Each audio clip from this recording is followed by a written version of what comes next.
Nama saya Wuri Swasti.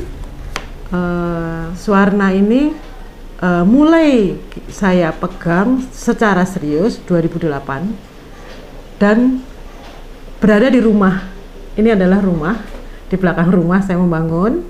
Kemudian saya memulainya di 2008 itu setelah saya belajar bagaimana memproduksi teh, ya. Kemudian belajar apa itu bisnis. Semula saya sama sekali tidak tahu. Karena kami adalah base camp-nya untuk belajar, maka kami sangat open kepada mahasiswa, siapapun itu, dalam rangka pengembangan ilmu pengetahuan terkait dengan teh dan terkait dengan packaging, maka kami membuka diri untuk baik itu skripsi, KKL, dan lain sebagainya. Sehingga banyak sekali mahasiswa baik dari pertanian UGM, farmasi UGM, teknologi pertanian UGM, kemudian bahkan ada kedokteran, terus ada UMS Solo, kemudian ada UNS, ya. Alhamdulillah belajar di sini, gitu ya. Kemudian mereka mengembangkan bisnisnya, termasuk salah satu kemarin yang mendapatkan entrepreneur, ya, juara itu yang Cepluan itu kita diskusi di sini juga dalam artian pengemasannya. Kemudian juga UKM baru, UKM baru itu teman-teman UKM yang sama-sama mulai belajar karena kami mempunyai mesinnya, maka mereka belajar di sini. Nah, saat itu memang orientasi kami bukan profit oriented, gitu ya, tapi memang benar-benar untuk base camp, gitu. Nah, pada 2010 lah saya mulai yakin bahwa Swarna ini adalah pilihan yang terbaik buat saya ke depan dan anak-anak saya, gitu ya. Dalam artian sebagai bisnis keluarga.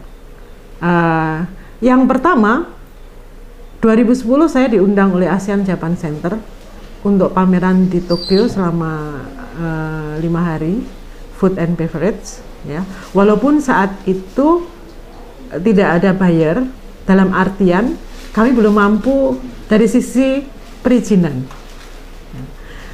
Tetapi setelah itu banyak perusahaan Jepang yang datang ke sini.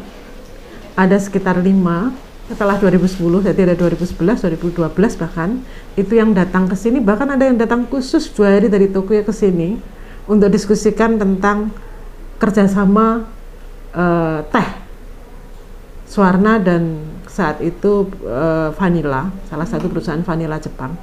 Nah, tapi saat itu belum bisa juga secara izin, sehingga ya udah berhenti gitu. Tetapi dengan itu meyakinkan saya bahwa bisnis ini bagus, gitu ya. Satu itu. Yang kedua, 2012 semula kami memang belum online, sehingga penjualan tidak terlalu bagus. Ya cukup untuk operasional saja karena orientasinya operasional dan hidup kami secukupnya, begitu ya. Nah, pada 2012 setelah online lah baru kami mendapatkan penjualan yang bagus. Nah, 2013 ini alhamdulillah ada beberapa negara yang meminta, baik Amerika, Kanada, Suriname, Polandia, terus kemudian mana lagi ya, Australia, ya itu sudah semua. Nah, termasuk Jepang tentunya. Kalau pembuka wawasan sih tetap Jepang di ASEAN Japan Center. Itu penuh berarti buat saya karena saya belajar banyak tentang produk Indonesia terutama. Karena setelah di sana kan ada 10 negara yang diundang. Setiap negara diwakili 3 UKM.